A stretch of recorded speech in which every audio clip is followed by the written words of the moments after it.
Nama Prabowo Subianto seketika menjadi perbincangan hangat di negeri Singapura. Sang presiden dinilai sebagai ancaman berbahaya karena kebijakan hebatnya. Hal ini wajar karena Pak Prabowo sukses membuat pemerintah Singapura panik.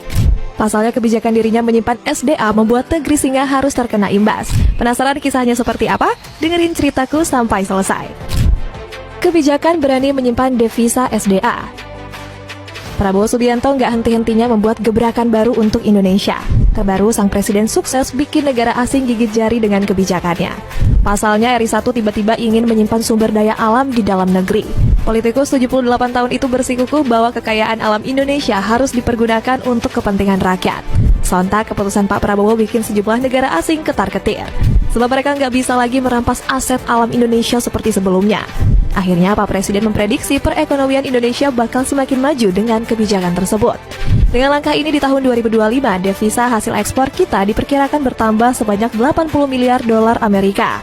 Karena ini akan berlaku mulai 1 Maret. Kalau lengkap 12 bulan, hasilnya diperkirakan akan lebih dari 100 miliar dolar, ujar sang presiden. Di sisi lain, Pak Prabowo nampaknya nggak takut Indonesia bakal kehilangan untung dari ekspor. Bahkan ketum Partai Gerindra itu berani mengancam asing kalau nggak tunduk kepada aturan. Selanjutnya dalam pasal ini telah diatur pula penerapan sanksi administratif berupa penangguhan atas pelayanan ekspor bagi yang tidak melaksanakan peraturan pemerintah ini. Sebaliknya, Pak Prabowo justru terus mendorong pemanfaatan sumber daya alam di tanah air. Dirinya juga mengajak seluruh rakyat bumi Nusantara menjaga warisan alam yang berlimpah.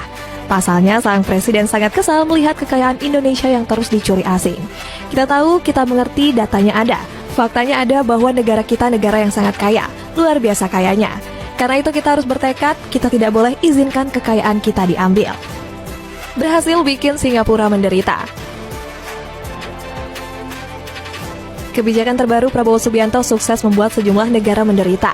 Sebut saja Singapura yang langsung merasakan dampak besar dari regulasi Indonesia. Pasalnya negara tetangga ini sangat bergantung kepada ekspor tanah air. Salah satunya di sektor gas alam yang menjadi sumber pembangkit tenaga listrik negara Singa. Kabarnya kebutuhan negara terkecil di Asia Tenggara ini mencapai 180 miliar BBTUD setiap hari. Bahkan 60% keperluan tersebut berasal dari pasokan bumi Nusantara. Nggak heran kalau kebijakan Indonesia langsung menimbulkan kekacauan di Singapura. Selain itu, negara berjuluk The Little Red Dot ini juga hobi mengimpor unggas. Contohnya seperti karkas ayam, telur konsumsi, deolcik, dan juga ayam hidup. Usut punya usut, hal ini dilakukan untuk menjaga pasokan dalam negeri. Namun semua itu berubah dengan kebijakan terbaru Pak Prabowo. Negeri Singa dibikin bingung setengah mati karena nggak menerima impor dari Indonesia. Hal ini disebabkan pemerintah yang menangguhkan berbagai ekspor ke negara tetangga tersebut. Salah satunya adalah sektor energi terbarukan yang